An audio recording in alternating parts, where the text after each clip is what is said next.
매일 아침 1분 철학 챕터 4 갈릴레오 갈릴레이 갈릴레오 갈릴레이는 이탈리아의 물리학자이자 천문학자로 피사에서 태어났다. 르네상스와 근대 사이의 과도기 일생을 보낸 그는 근대 실험과학의 바탕을 다진 인물 가운데 하나다. 이탈리아에는 이 위대한 과학자의 무덤도 묘비도 존재하지 않는다. 하지만 과학의 발전과 인류의 진보를 위해 그가 한 공헌은 영원히 기억된다. 실험. 과학의 진리는 결코 고대 성인의 먼지 묻은 책 속에서 찾아낼 수 없다.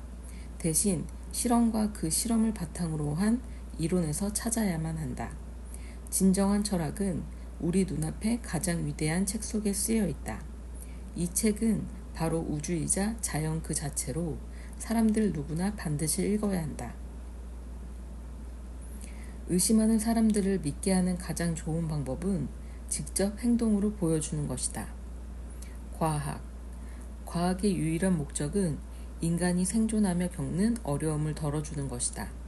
그러므로 과학자는 항상 대다수의 사람을 먼저 생각해야 한다. 과학은 인류의 복음이다. 진리의 추구. 모든 사람과 함께 잘못된 생각을 하는 것보다 혼자 독립된 생각을 하는 것이 낫다.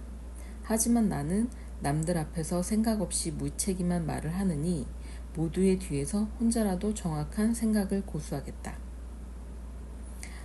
세상을 사는 참맛은 조용히 생각하는 사람만이 맛볼 수 있으며 세상 일의 핵심은 혼자 외로이 있는 사람만이 알아챌 수 있다. 운동. 자연에 대한 이해는 상태가 아니라 과정이다. 운동을 인식하지 못하면 자연을 이해할 수 없다. 솔직함. 허튼 소리를 짓거리느니 현명하고 겸손한 경고를 되뇌는 게 낫다. 나는 잘 모르겠다. 자신의 무지를 인정하는 사람이야말로 진정으로 현명한 사람이다. 관찰. 18세가 되던 해에 갈릴레이는 피사 대성당에서 예배를 드리다 램프가 바람의 좌우로 규칙적으로 움직이는 모습을 보게 됐다. 흥미를 느낀 그는 맥박을 이용해 매번 흔들리는데 걸리는 시간이 얼마나 드는지 계산해 봤다. 그 결과 매번 흔들리는 시간은 동일했다. 이렇게 그는 등시성의 원리를 발견했다. 예민하게 관찰하고 성실하게 사고하면 좋은 결과를 얻을 수 있다. 발견. 1609년 갈릴레이는 직접 망원경을 제작했다. 그는 이 망원경으로 하늘을 보며 드넓게 펼쳐진 장관을 자신의 눈 속에 담았다. 훗날 그는 태양을 관찰하기 위해 렌즈를 어둡게 만들었다. 그는 망원경을 통해 타오르는 태양의 표면을 돌고 있는 이상한 검은 점을 발견했는데 이것이 바로 태양 흑점이다. 흑점의 운동을 관찰한 끝에 갈릴레이는 태양도 자신의 축을 중심으로 자전 운동을 하고 있음을 알게 됐다. 또한 그는 망원경으로 목성을 관찰해 목성과 같은 선에 있는 세 개의 별도 목성 주위를 돌고 있음을 발견했다. 배움. 나는 배울 것이 아무것도 없는 사람을 만나본 적이 한 번도 없다. 배우기에 힘쓰고 질문하는 것을 부끄러워하지 말라. 깨달음. 당신은 한 사람에게 무엇도 가르칠 수 없다. 다만 그 스스로 깨닫게 도울 수 있을 뿐이다. 보통의 선생은 서술하고 뛰어난 선생은 설명하며 위대한 선생은 깨닫게 한다. 검증. 아리스토텔레스는 물체의 낙하하는 속도와 무게가 비례한다고 생각했다. 그러나 갈릴레이는 관찰과 연구를 거듭한 끝에 이 원리가 틀렸다는 사실을 발견했다. 그는 무게가 서로 다른 물체라 해도 반드시 동시에 바닥에 떨어진다고 생각했다. 이를 증명하고자 갈릴레이는 1590년 공개적인 물체 낙하 실험을 결정했다. 실험 장소는 피사의 사탑이었으며 갈릴레이는 두 개의 쇠공, 하나는 100파운드, 다른 하나는 1파운드를 동시에 자유낙하시켰다. 그의 예상처럼 무게가 다른 두 공은 동시에 땅에 떨어졌다. 판결.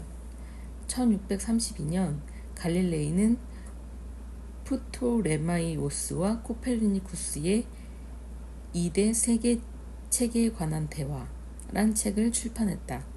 지동설을 지지한 이 책은 기독교의 존엄성에 대한 도전이나 다름없었다. 그 때문에 갈릴레이는 로마에 잡혀가 재판을 받았고 그 책은 금서로 지정됐다. 300년 뒤인 1979년 11월 로마 교황은 위대한 과학자 갈릴레이에 대한 유죄 판결을 바로잡았다. 탄식. 주 교회의 권위에 저항할 수 없었던 갈릴레이는 공개적으로 참회문을 읽고 자신의 학설을 포기했다. 당시 70세에 가까웠던 갈릴레이는 오랜 시간 재판을 받느라 정신이 혼미해진 상태에서 자기 잘못을 시인하는 문서에 사인한 것으로 보인다. 하지만 그는 부들부들 떨리는 손으로 사인을 하면서도 속으로는 되뇌었다. 그래도 지구는 돌고 있다. 죽음. 교회에 핍박을 당한 갈릴레이의 말년은 매우 비참했다.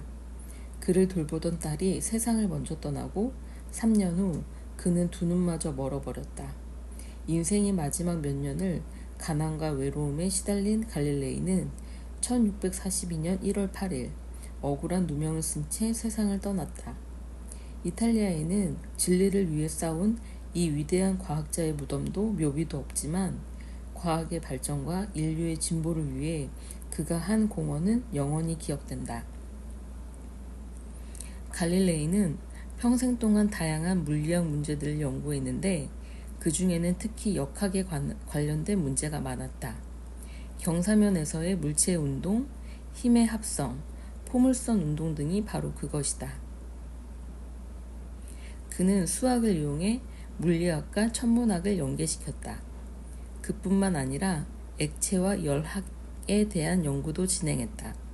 그는 온도계를 발명했을 뿐만 아니라 직접 망원경을 제작해 천문학에 특출한 공헌을 했다. 갈릴레이의 발견과 그가 사용한 과학적 추리 방법은 인류 사상사의 위대한 성취 가운데 하나로 이를 통해 진정한 물리학이 시작됐다.